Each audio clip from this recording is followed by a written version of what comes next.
Yeah.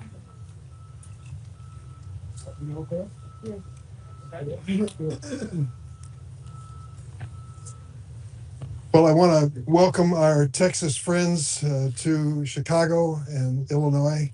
I think we understand why they're here. This is not a vacation for them. This is a very important assignment to tackle an issue which affects the whole country. It isn't just a Texas issue, this is an American issue. An issue as to whether or not there'll be due process and fairness in our politics. Do you remember the telephone call which President Trump made to the Secretary of State in Georgia? He said, I need you to find me 11,779 votes. He told the story then of what he thought about our electoral process. It was a political game to be used for his advantage. And that's what's going on here.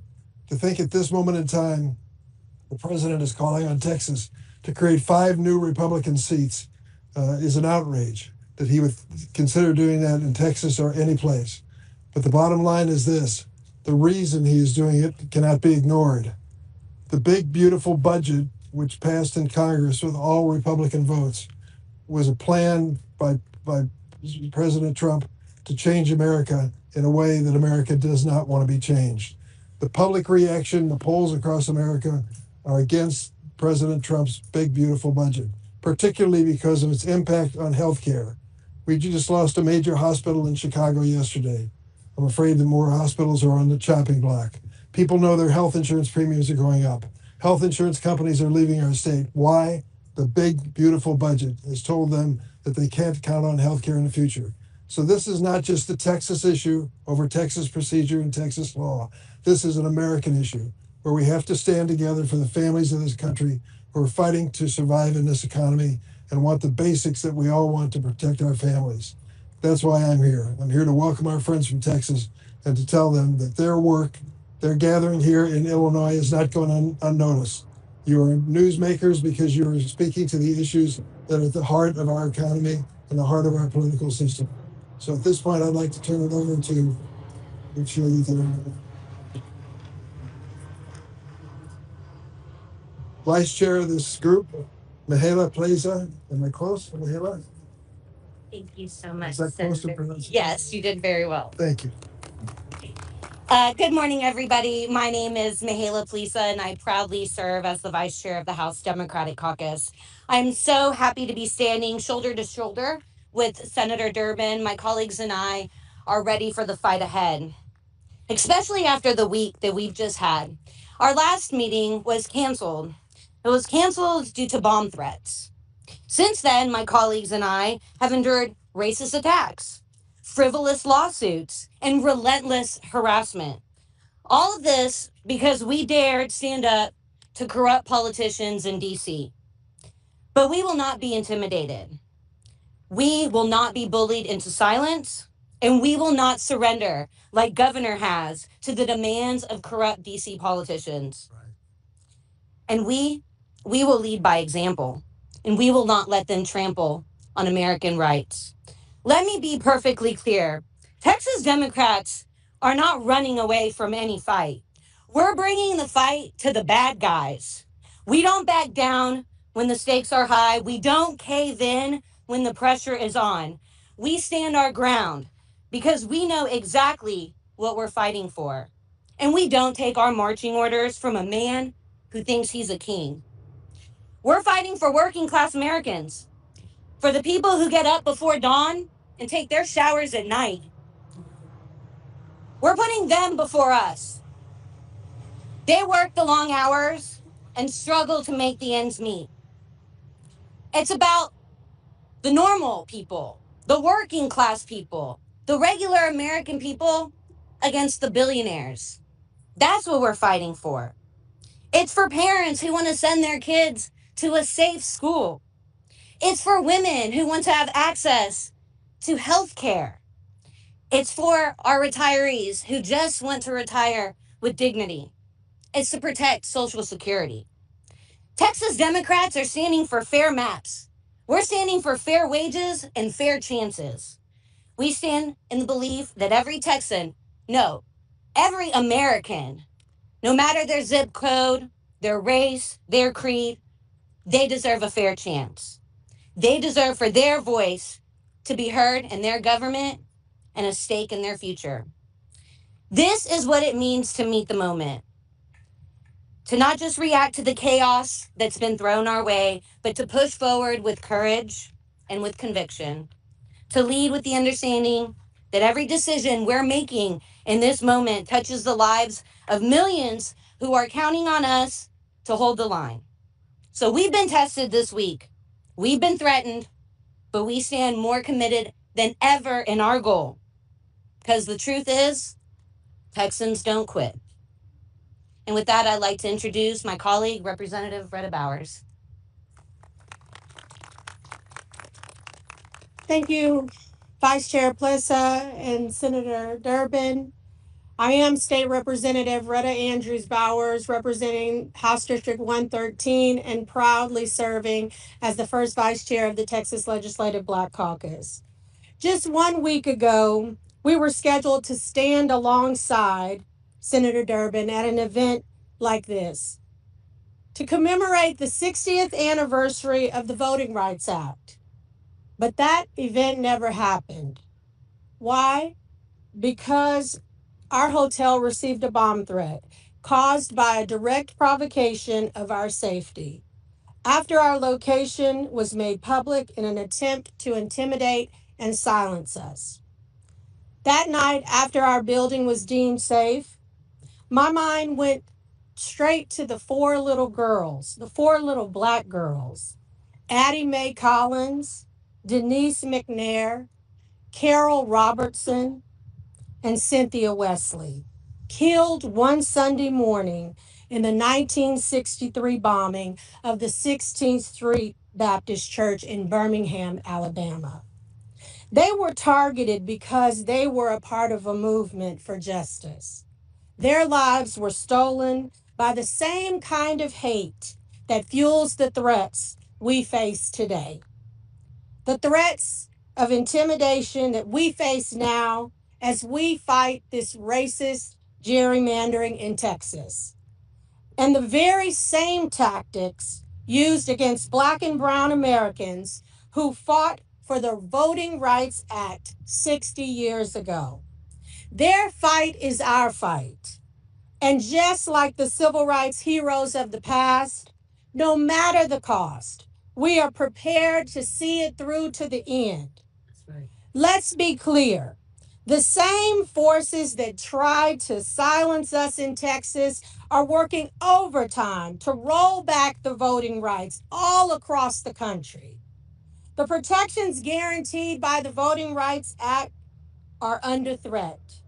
And House Democrats, especially in Texas, are standing firm, fighting to defend every Texan's fundamental freedom to vote, and as my colleague said, every American's.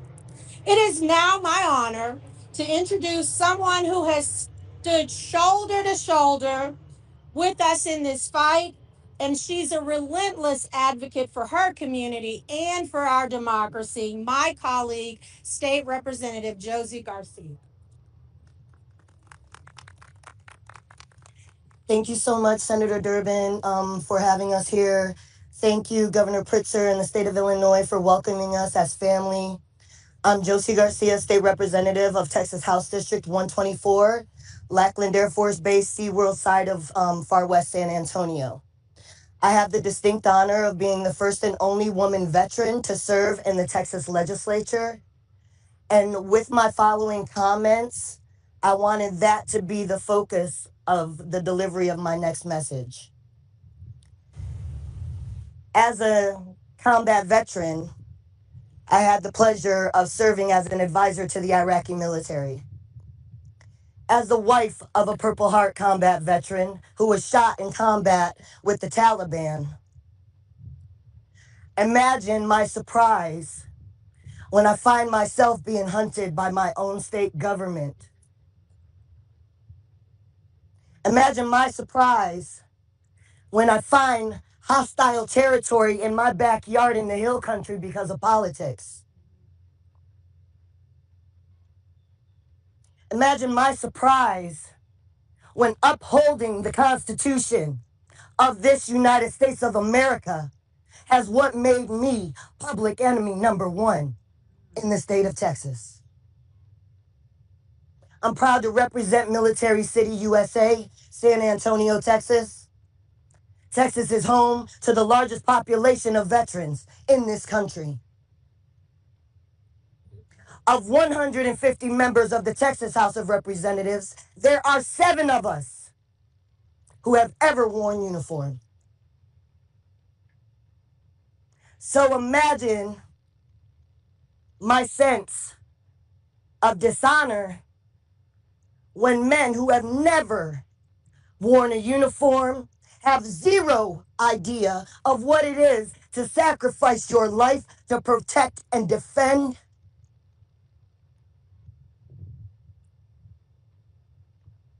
I had the utmost honor of being the commander of an elite search, rescue, recovery, and relief humanitarian operation that launched in the Hill Country after the devastating biblical floods that just occurred.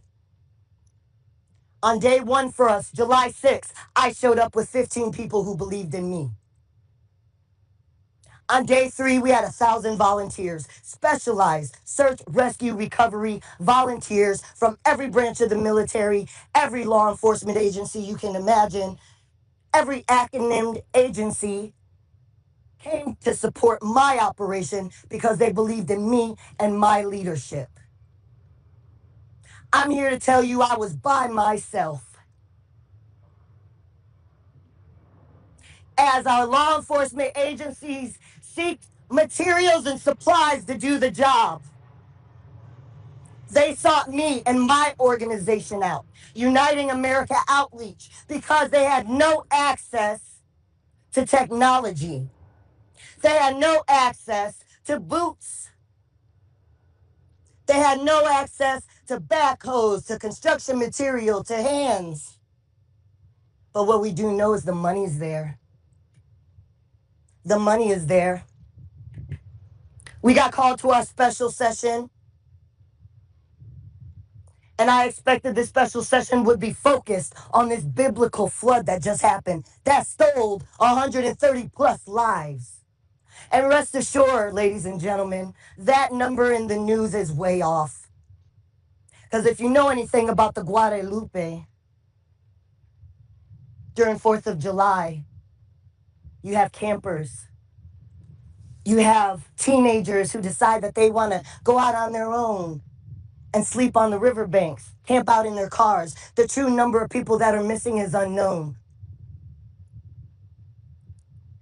I sat through 9 hearings as a member of the Select Redistricting Congressional Committee.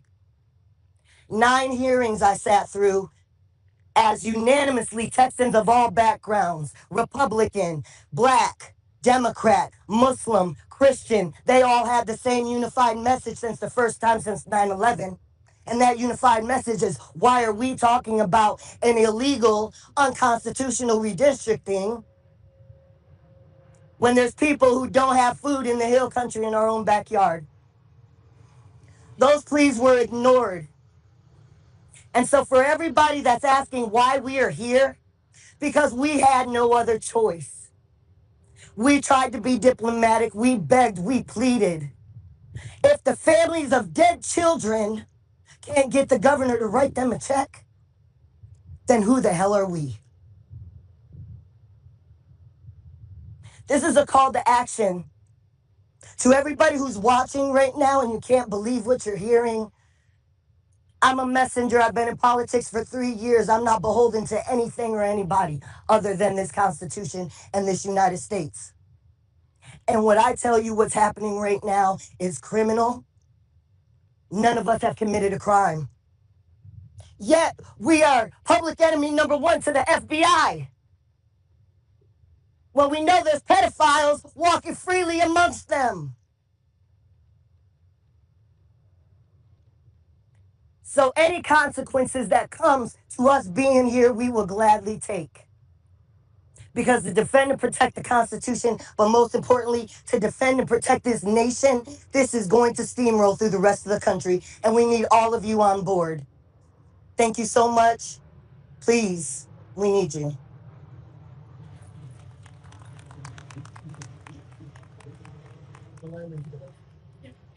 Any questions?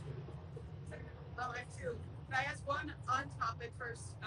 Just can you guys give us a sense of your timeline? You know, how long you've been on being here, if there's any sense of any resolution coming forward? I know it's been.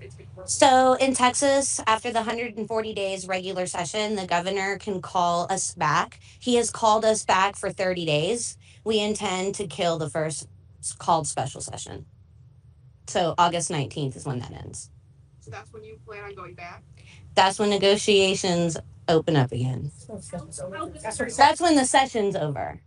That's when the special session ends. So we hope that the governor will start putting flood victims before political power grabs if he does call another special. He said he'll do special session after special session after special session. Are you able to withstand all of that financially and emotionally? You all have families at home. We're going to continue using all of our tools.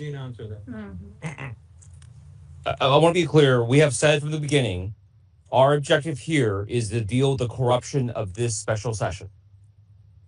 We're hoping that the next special session does not also have to be corrupt.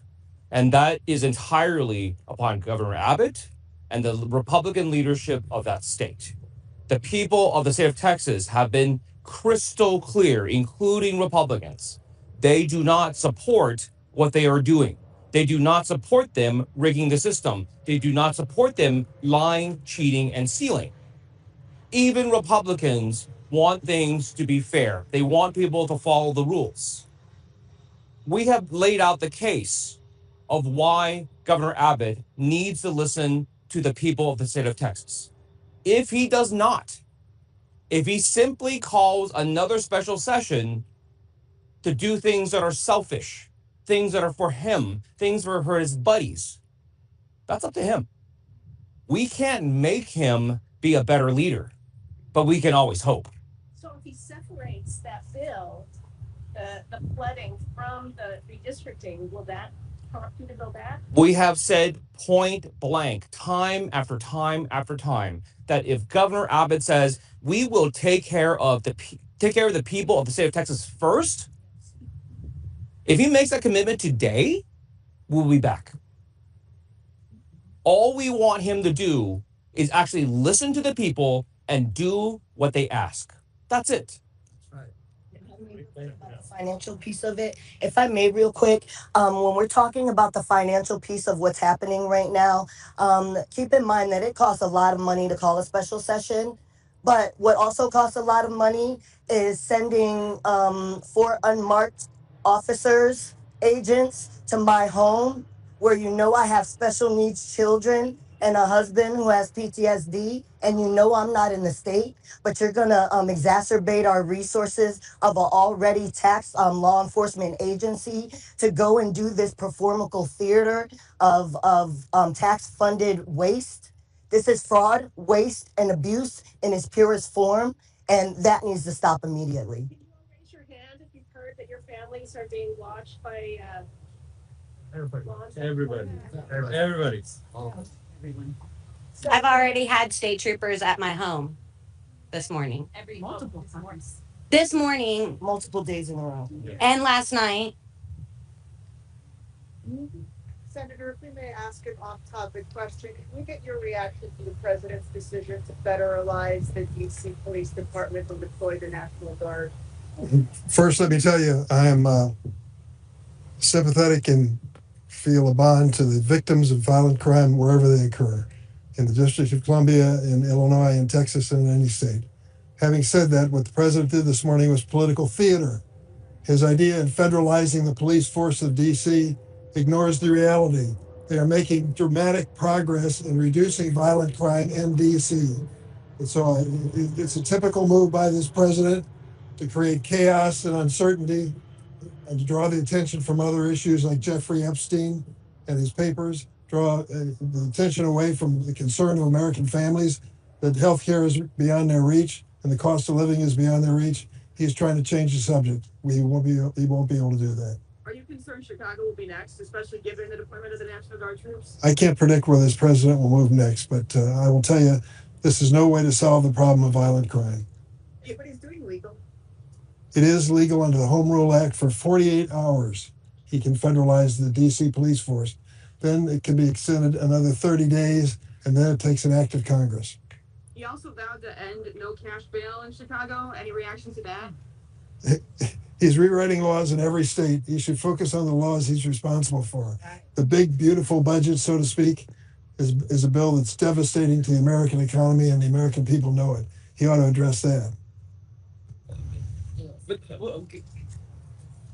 can we have a discussion that what Trump is doing right now in terms of federalizing local police force, what Governor Abbott is doing using the state guard, what Ken Paxton and John Cornyn are doing, calling in the FBI.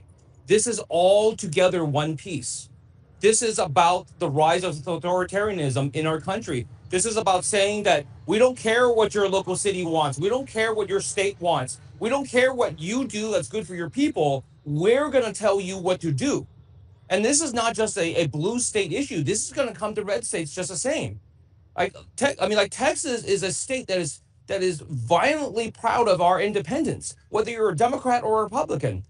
And you're watching the leaders who in years past, no matter if the president was a Democrat or Republican, they say, we're going to do what we want. Thank you.